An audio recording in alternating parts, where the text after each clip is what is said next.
श्री शिवाय नमस्तुभ्यं। हर हर महादेव। 19 जून से छत्तीसगढ़ राज्य के लखनऊ जिले में गुरुजी पंडित प्रदीप मिश्रा जी की से महापुराण कथा शुरू हो गई है, जो कि ये 5 दिवसीय से महापुराण कथा है। आज 20 जून से महापुराण कथा पूर्ण हो चुकी है और आज गुरुजी ने कुछ उपाय और रोचक जानकारियाँ दी हैं, जिसमें से विशेष जानकारी गुरुजी ने दी है कि अगर बड़े से बड़ा कर्जा हो गया है तो गुरुजी ने एक नया उपाय बताया है कर्जा मुक्ति के लिए। माता पार्वती ने जन कल्याण के लिए मांगे 3 वचन और तीसरा बेलपत्र को भूलकर भी नहीं तोड़ना चाहिए और कितने प्रकार के त्रिपुंड हम धारण कर सकते हैं। आज की कथा में गुरुजी ने कुछ 9 उपाय पत्रोपत्र जानकारियाँ दी हैं। किसी कारणवश अगर आप आज की कथा नहीं सुन पाए हैं तो पूरी कथा का रस तत्व आपको उस छोटे से वीडियो से प्राप्त होने वाला है। तो बढ़ते हैं आज की कथा की पहली जानकारी की ओर। गुरुजी ने कहा, अगर से महापुराण कथा आपको 5 मिनट भी मिल जाए तो आपको शांति प्रदान होगी। शिव महापुराण आपको धन देगी या नहीं ये हमें नहीं पता। शिव महापुराण आपको संपदा देगी ये या नहीं देगी ये हमें नहीं पता। शिव महापुराण आपको करोड़पति बनाएगी ये हमें नहीं पता, पर ये हमें ज़रूर पता है कि कथा सुनने वाले को शिव महापुराण इतना बल प्रदान करती है कि भोलेनाथ को उसे धन वैभव जरूर देना ही पड़ेगा, ये निश्चितता है। बढ़ते हैं आज की कथा की दूसरी जानकारी की ओर। गुरुजी ने कहा, प्रदोष काल का व्रत हो या एकादशी का व्रत हो या सोमवार का व्रत हो या पशुपतिनाथ का व्रत हो या 16 सोमवार का व्रत हो या संकट सोमवार का व्रत हो या शिवरात्रि का व्रत हो, जो भी आप सोमवार का व्रत करते हैं उस दिन आप बेलपत्र नहीं तोड़ सकते। ये गलती आपको बिल्कुल भी नहीं करना है। आपको अगर बेलपत्र अर्पित करना है तो आप एक दिन पहले तोड़ कर रख सकते हैं और व्रत वाले दिन अर्पित करें।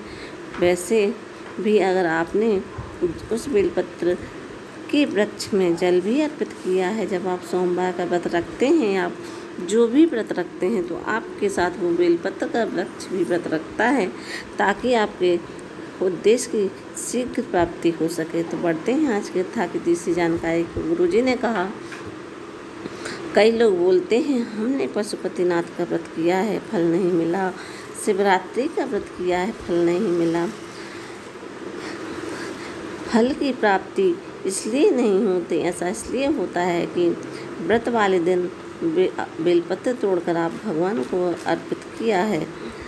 बढ़ते हैं आज की कथा की चौथी जानकारी की ओर। आप सभी से निवेदन है कि हमारी पुरानी से महापुराण कथा, पुष्प से महापुराण, बेलपत्र से महापुराण, त्रिपुंड से महापुराण कथा श्रवण जरूर करें।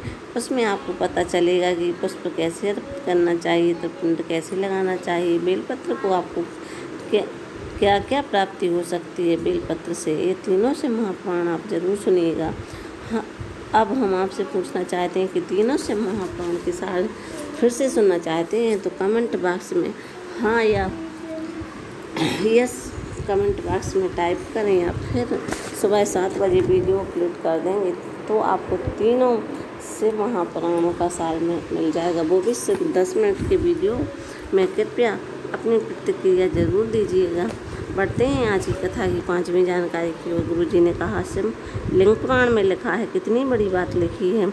1.25 किलो सोने के सिंहासन पर मखमल का गद्दा बिछाकर, शालिग्राम भगवान की शिला रखकर, आधा किलो सोने का छत्र लगाकर, 1.25 किलो हीरे और पन्नों का श्रृंगार करने के बाद दान करने का जो पुण्य होता है वो एक बेलपत्र शिवलिंग पर अर्पित करने से प्राप्त हो जाता है। बढ़ते हैं आज की कथा की 6वीं जानकारी की ओर। गुरुजी ने बताया कि 3 वचन भोलेनाथ ने माता पार्वती को दिए। पहला, माता पार्वती ने कहा, जिस पति पत्नी में झगड़ा हो उन पति पत्नी में प्रेम बढ़े। शिव जी ने कहा, हाँ, अगर पति पत्नी में झगड़ा भी हो तो उनमें प्रेम भी बढ़ेगा। दूसरा वचन, माता पार्वती को भोलेनाथ ने वरदान दिया है कि जो काशी में मरेगा उसे गुरु मंत्र तारण मंत्र तुम्हें देना पड़ेगा। तीसरा वचन, भूल से भी अगर कोई बेलपत्र का स्पर्श मात्र कर ले और आपको अर्पित कर दिया। किसी को दान करे तो भी इस संसार सागर में जन्म ना ले और आपके धाम को प्राप्त हो। ये तीनों वचन भोलेनाथ ने माता पार्वती को दिए हैं। बढ़ते हैं आज की कथा की 7वीं जानकारी के विशेष उपाय की जानकारी देते हुए गुरु जी ने बताया कि अगर बहुत मात्रा में कर्जा हो गया है तो परेशान नहीं होना है। बट वृक्ष के नीचे बैठकर श्री शिवाय नमस्तुभ्यम मंत्र का स्मरण कीजिए। बट वृक्ष के नीचे अगर कोई मंदिर है तो उसका पूजन अर्चन कीजिए। हनुमान जी हैं या कोई भी देवी देवता हैं तो उनका पूजन कीजिएगा तो आपको कर्जा मुक्ति जरूर मिलेगी। यदि बट वृक्ष के नीचे शिवलिंग विराजमान है तो उनका पूजन कीजिएगा। बटकेश्वर महादेव का स्मरण करना है और आपको अपने कर्मों पर प्रधानता दीजिए। कितना भी बड़ा कर्जा क्यों ना हो गया हो वो ज़रूर चुक ही जाएगा, ये भी निश्चितता है। बढ़ते हैं आज की कथा की 8वीं जानकारी की। गुरु जी ने कहा सभी से निवेदन है, शिव मंदिर में चढ़ा हुआ जल भी अगर आपके शरीर पर सिंचन हो जाता है या आप उस जल का आचमन कर लेते हैं तो वो आपकी सभी इंद्रियों को साध लेता है और हमारे शरीर की सभी तकलीफ़ें दूर हो जाती हैं। बढ़ते हैं आज की कथा की 9वीं जानकारी को।